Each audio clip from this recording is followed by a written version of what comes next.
اون پیشتر در زمانهای قدیم راهزنها بودن، به زبان ازبکی قرقچی میگن.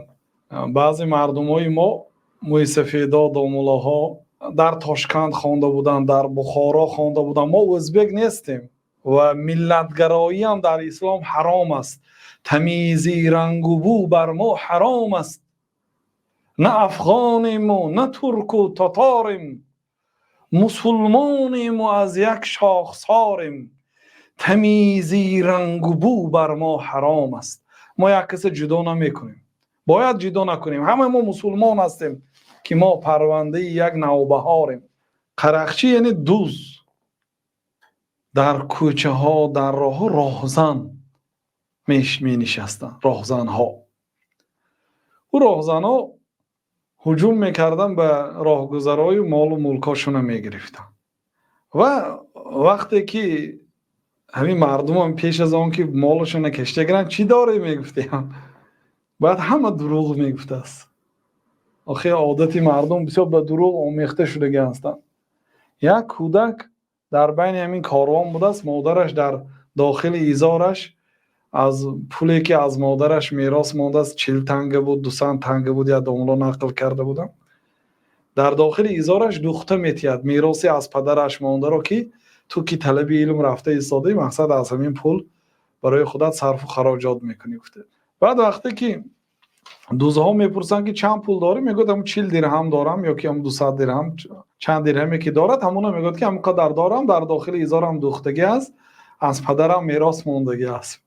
میکوام میبینن که همون خیلی که گفت همون خیلی راست گفته است. دیگه یگان آدم دروغ گفته است. همه من نداریم، از داخل مسیشو از تگی پای افضالشو از یک جایی به جایش میآوند که این که دروغ گفته است. همین کودک راست گفته است. بعد این کودک که میگیرن و اون مالی دیگرهای کشیده میگیرن، اونای جواب میتین و این کودک گرفته همراهشون به نزد دوزی کلانی رئیس دوزها میبرن. میگو این یک آدمی هست که راست گفت. مقصد ما حیران شدیم، یعنی چه خیلی که گفت همین خیلی در بدنش همین قدر پول یافت شد. بعد میگوید که برای چی راست گفتی؟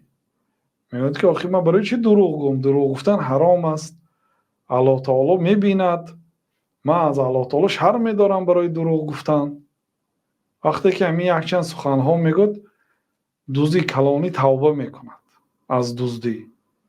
میگه ما اینقدر دزدی میکنیم، از الله تعالی شرم نمیداریم. این کودک برای دروغ گفتن از الله تعالی شرم میداشته است.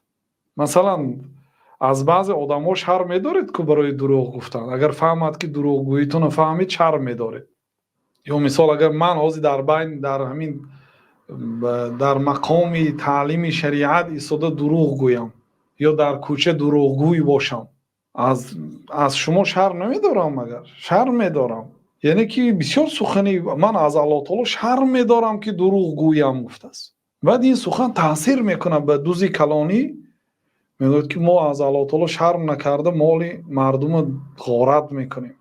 این از دزدی هم کلانده راهزنی. جنایتش حکمش قتل است در شریعت. یعنی مردم با سلاح ترسانیده مالش زوران کشیده گرفتن، این از دزدی دیده بزرگتر است. در قانون‌های دولت‌های وضعی هم همین خیلی است. 244 است، این 248 از گرویاژ سراکش وزنین است. مهلتی دراز در زندان میشینند و توبه میکنند از دزدی. این دزدهای معده هم توبه میکنند دیگه، از دزد راهزنیگی دیگه توبه میکنن و همشون شخصای صالح میشن. یا راستگویی فرزند یا کودک سبب میشد که دزدها راهزنها توبه کنند. بنابراین برادرای عزیز، از این دروغ ها فایده نیست. یک شخصی بود، شخصی صالح بود، پولدار نبود و آدمی تقوادار بود، راستگوی بود.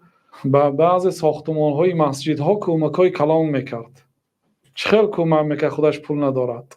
اگر رفتو به نزد یگان سوداگر یا پولدار رفته، اگر به مسجد یگان چی طلب کنن، برای او بی پول میدادن. گفتن مادامی که برای مسجد است بی پول است گفته میدادن. یعنی که پیامبر صلی الله علیه و سلم گفتن که کسی که اگر مثلا به شما 1000 سوم داد و گفت که همین برده به مسجد تید، یا اینکه به یک آدمی فقیر یا یتیم یا مسکین دهید، گفت شما همون 1000 آوردید و امانت نگهدارانه آورد و سپاریدید، شما هم اجری همون 1000 سومه میگیرید. همون آدمی که داد چه ثواب میگرفته باشد شما هم همینقدر ثواب میگیرید برای امانت نگهداریتون. یا برادر میگه که منم پولدار شدم مسجد میسازم. من میگم که برای مسجد ساختن پولدار شدن شرط من این آدم امانت نگهدار است. مردم به امانتی او باور میکردن، به امانت نگهداریش مانند پولدارها ثواب میگرفت. بنابراین وقتی که راست میگویید بسیار سبب هدایت دیگرها میشید. شاید پولی کم میآوید، شما از تجربه مردم میگذارید، شما امانت نگهداریتون اثبات میشد، راستگوییتون اثبات میشد، بعد برای شما تمام مال ملکشون رو باور میکنه. دیروز یک برادر برای من زنگ زد، گفت که همین یک برادر تاجیک به نظرم $100,000 آورده ماند. گفت که همین $100,000 در پیش تو میسد، اگر گرفته سودا میکنی، تجارت میکنی و خودت استفاده میبری، همین برای تو اجازت است. گفته آورده داد. برای چی همین آدم اختیار کرده است؟ راستگوییش، امانت نگهداریش سبب میشد که شما اختیار کرده آورد. این راست گفتن چون نرخش قیمت است برادران. بنابراین توبه حقیقی کنید و همیشه راست گویید. بله، حتی در نزد الله تعالی شخصی راستگوی نوشته میشید و راستگویی بالاخره آدم به جنت میبره.